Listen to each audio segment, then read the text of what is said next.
Okay, let me show you Psalms 37. Kind of listen to some music. I just got finished with my meditative walk. And I guess there's kind of there's two types of people out there. There's people who have a spiritual bent, people who don't. And I just think sometimes it could be as clear as that. Some people just don't have any interest in things of the Spirit. They don't have any desire for, for example, I could talk all day long about the Spirit of truth, and this is the book of John. It says, but when He, the Spirit of truth, the truth-giving Spirit comes, that He will guide us into all truth. And that's from the book of John. And right now I want to talk about Psalms 37, and I'm sitting here thinking about, there's some people who are watching this video and just the idea of God for them is just not something that they even want to entertain. And I guess they're the same types of people. They go to this like a magnificent San Francisco Bay, and they see the beautiful nature, and I guess they're just not moved by nature either. But for me, I find God in all kinds of ways, in nature and cannabis and songs and art and cinema, and even the Bible. And I think a lot of times people think that people who are of the Bible are not necessarily people who are of the Spirit. And I'm like, no, it's actually just the opposite. I mean, there are times that only movies speak to me, and there are times that the Bible speaks to me. And so Psalms 37, let me just kind of go here. This is really David dealing with fear. And I thought, let me just kind of do a video here. I like to kind of do at least one spiritual video every couple days. And what I'm doing by that is really talking to myself, literally and figuratively, and encouraging myself. And sometimes when I share something, I can share it, and sometimes I'll hear myself say something. So hopefully you're getting something from this. But this is Psalms 37. It says, "Fret not," which is really just a kind of just a fancy word for fear not. It says, "Fear not yourself because of evildoers." And then it talks about, "For they shall soon be cut down."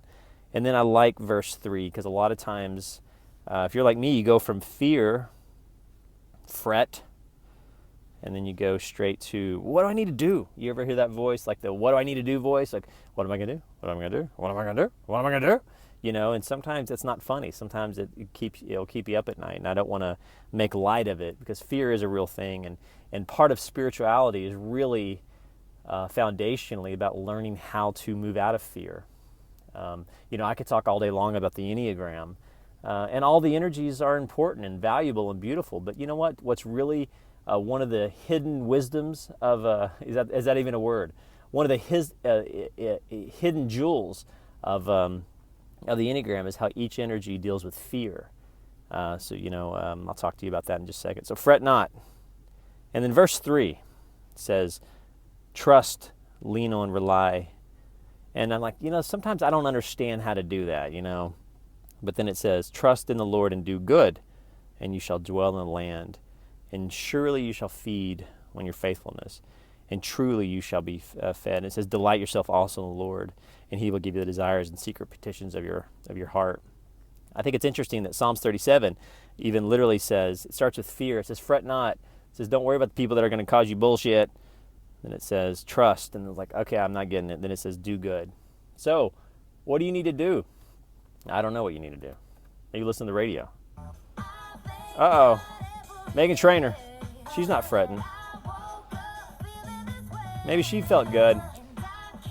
But sometimes, fear is not a funny thing. Sometimes there's real worries, there's real concerns. And so I hope I can, and maybe it's kind of a comical way, say, go to Psalms 37 when you feel fear. And, I literally will carry scriptures around with me, just because I just find, sitting at a coffee shop or sitting at a red light or whatever, I'll read something, it'll bless me. And so sometimes I go, "Man, God, what do you want for me to do?" Just he's like, his answer is always fear not. His answer is always trust. And then he says, just do good. And that's an interesting sandbox to ask yourself. Okay, well, what if I didn't act from fear? What if I just did good? What would that look like? And then he says, delight yourself in the Lord. It's interesting. These are some individual sandboxes. Some people will delight in the Lord by taking a meditative walk on San Francisco Bay Bridge, like I did, or the beach. Other people they'll delight and they'll just go take a nap. Some people will take delight. And, we have to be open that not everybody hears from God the same way. They don't feel the same way. There has to be some some room for all kinds of people. Oh yeah, here's my commercial, Psalms 37. So that's it. What do you need to do when you're scared? Fret not, trust, and it says, and then do good. And then it says, hey, however you do it, delight yourself in the Lord, and He will give you the secret petitions of your life. Commit your way to the Lord, and repose. Go look that word up. Repose means, it's an interesting imagery. Go look that word up. And it says, and He will also bring it to pass.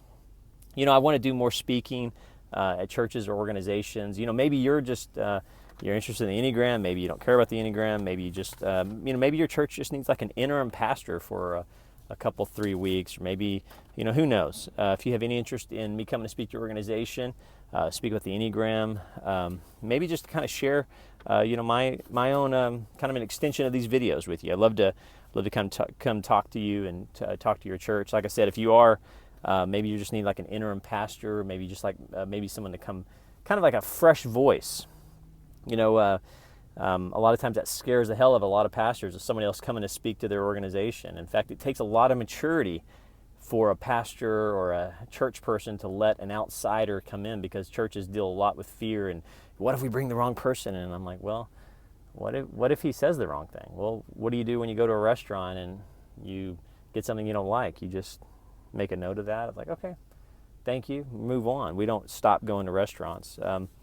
But what's funny, churches and, talking about visiting pastors or the Enneagram, churches are so often the people who need that the most, and yet they're the people who resist it the hardest. So if you're interested in me coming to speak to your organization, reach out to me, americano417@gmail.com.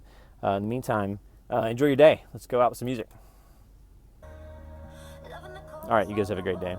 Fret not, trust in the Lord, and do good. And just do good. And delight. Go find a good song. Go show somebody love. I even saw somewhere where it says, take courage. Interesting. How do you take courage? Maybe I'll come speak to your organization about the value of courage. All right, enjoy your day. Americano417@gmail.com.